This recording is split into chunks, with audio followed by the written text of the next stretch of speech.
I'm Dr. Vidya Patil, serving as Assistant Professor of English at Government First Grade Women's College, Bidar. We, the teaching community in the Department of Collegiate Education, have recently been witnessing a massive shift in the higher education system. This shift or change has been brought about due to the implementation of the National Education Policy 2020 or the new education policy. As this policy has been implemented for the first time in Karnataka, we need to take great pride in the fact that we are the torchbearers in bringing about this revolutionary change in the higher education sector. Since the decision to implement this policy has been taken, there have been various discussions and deliberations regarding the objectives of the national education policy as well as the effective way of implementing it at the school, at the college and university level. So I am bringing forth to you this video which will be related to these particular issues, and I would like to share some of the observations which I have made regarding these topics. I will be presenting this entire subject matter in two different videos. The first part will be dealing with what exactly is the national education policy and what are its objectives, while the second part will be dealing with the implementation of the NEP at the college level and trying to understand the basic curriculum structure of the various programs.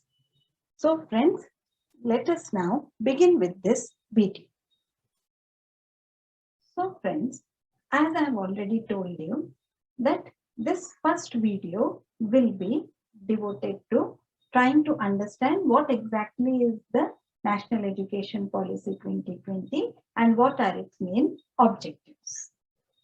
In the past 75 years after independence, there has not really been any significant change in the education pattern in our country. Therefore, if we need our students to be able to participate in the competition which is taking place on a global level, we need to bring about certain reforms in the education sector. And the National Education Policy helps us to do so. It has incorporated into itself not only the traditional teaching methods which have been followed in India since ages, but also the latest teaching techniques which are followed all over the world and which have proved to be quite fruitful. So let us now try to understand what exactly is this national education policy and what it holds for us, or what are its main objectives, especially in the higher education sphere. Let us now try to understand what exactly this national education policy means to us. It states that education is fundamental for achieving full human potential, developing an equitable and just society, and promoting national development. From this, it is very evident that there have been three main goals which have been outlined. One is achieving the full human potential, that is, helping the students reach their potential and maybe even beyond that. Secondly, it is to try to create an equitable and just society where every student can get equal opportunities either for higher education or for a job. And thirdly, the new education policy aims to promote national development. So the entire focus of the national education policy is student-centric, that is, focusing on the students. The national education policy is the first policy which is being implemented in the 21st century and is replacing the 34-year-old National Policy on Education of 1986. It is built on the pillars of access, equity, quality, accountability, and affordability. So, this new education policy or the national education policy basically hopes to provide equal access to every child or student of this country, to provide an equitable grounds, that is a level playing field for all the students, to provide quality education at a very affordable rate, and to make the teachers and the other stakeholders accountable towards the student. The national education policy is aligned to the 2030 Agenda for Sustainable Development. As you all must be knowing, the 2030 Agenda for Sustainable Development is a plan of action to erase or remove poverty and to better the lives of people all over the world. So this is a decision which has been taken by all the members of the UN organization, and they have outlined 17 basic spheres where all nations need to work upon. Education is one of the most prominent of these spheres, and this goal, which has been set for 2030, has been incorporated into the National Education Policy 2020.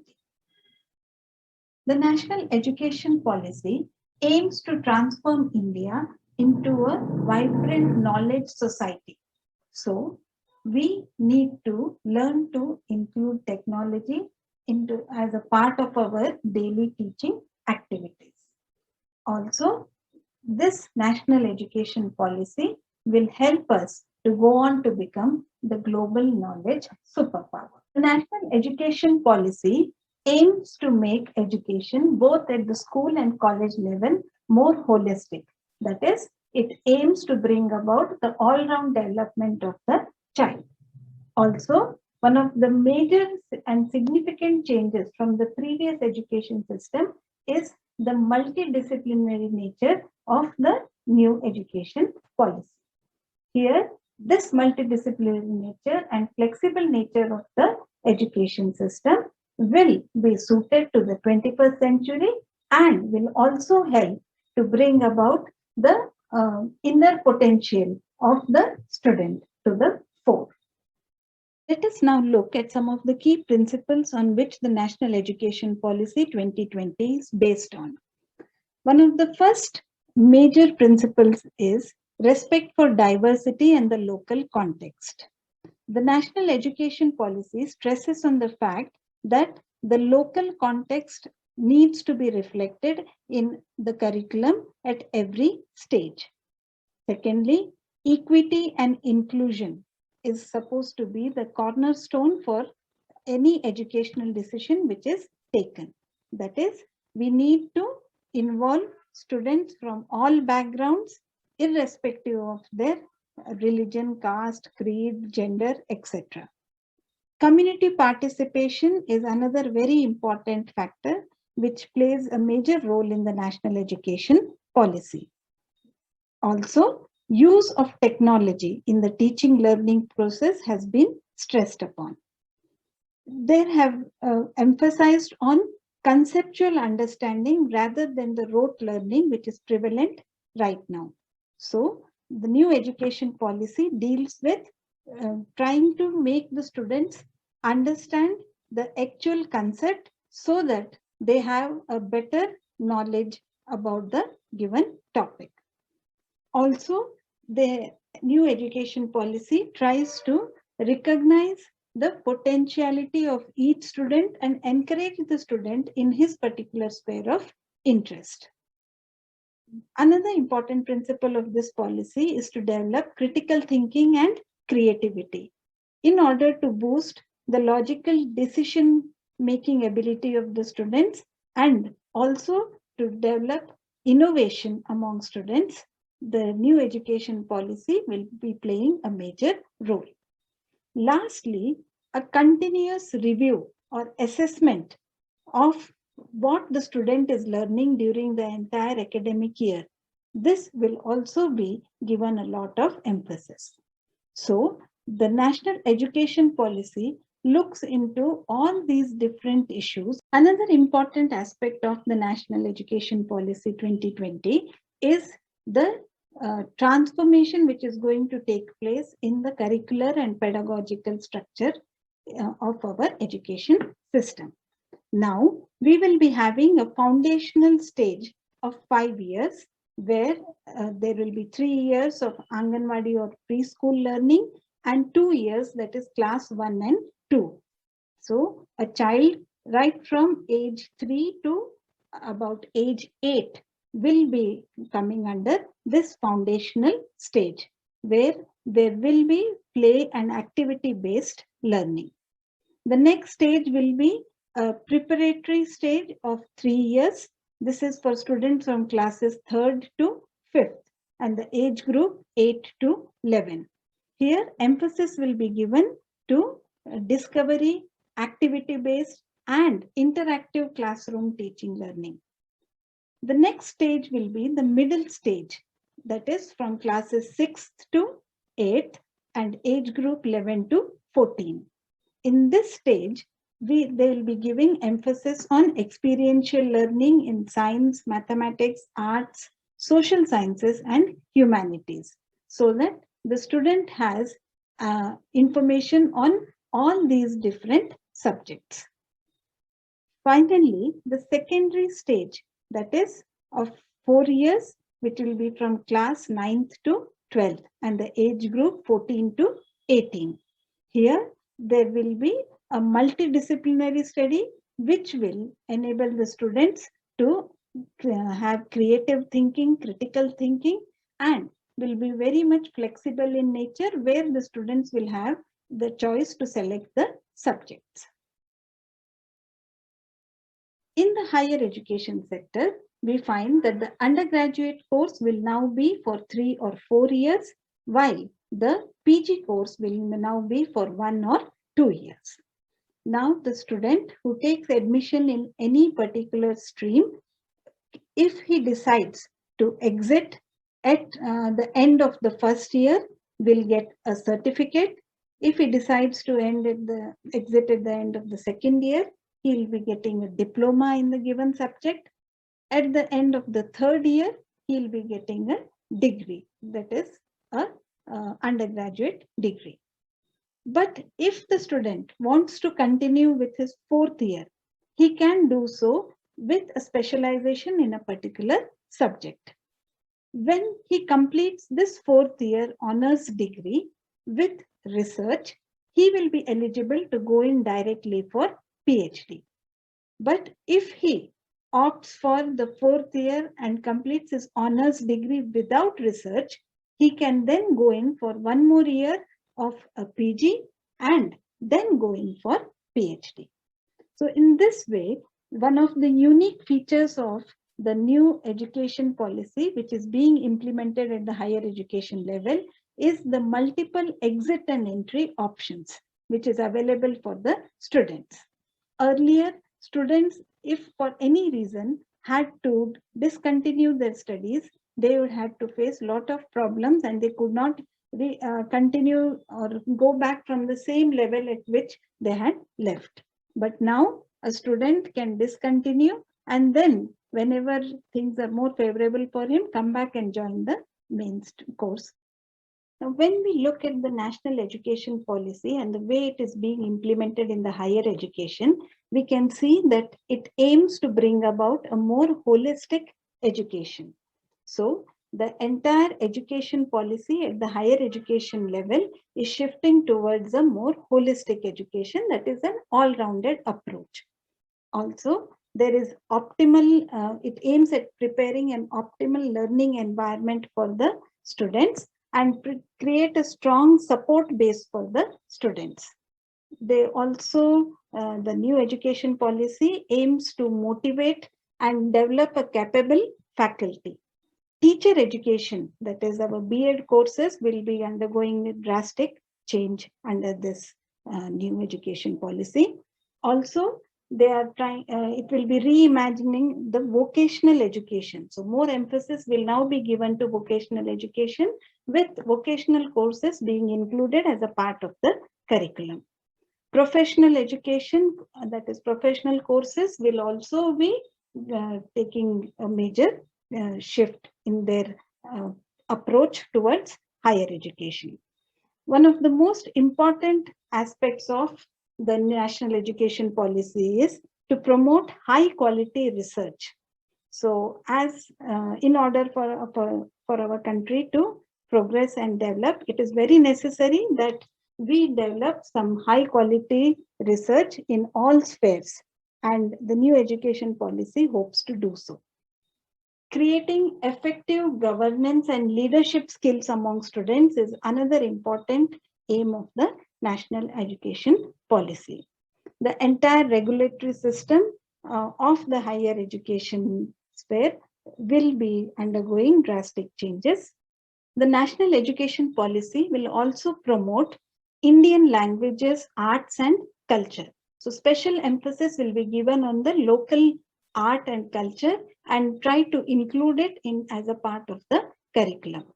Use and integration of technology is another very important feature of the higher education system.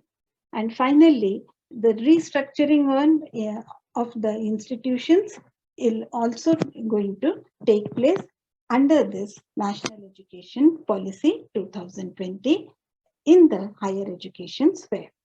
Reforms in the higher education can be outlined as you can see on your screen.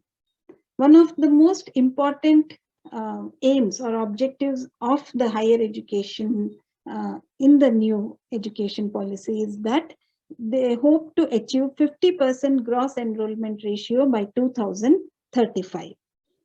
Also, holistic and multidisciplinary education, where students there is a flexibility in the selection of subjects. So the student has the choice to select any subject or any area of interest.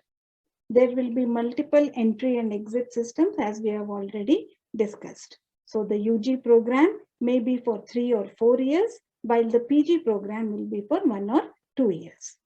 There will be an integrated 5-year bachelor's or master's course also, which may be developed in the next few years.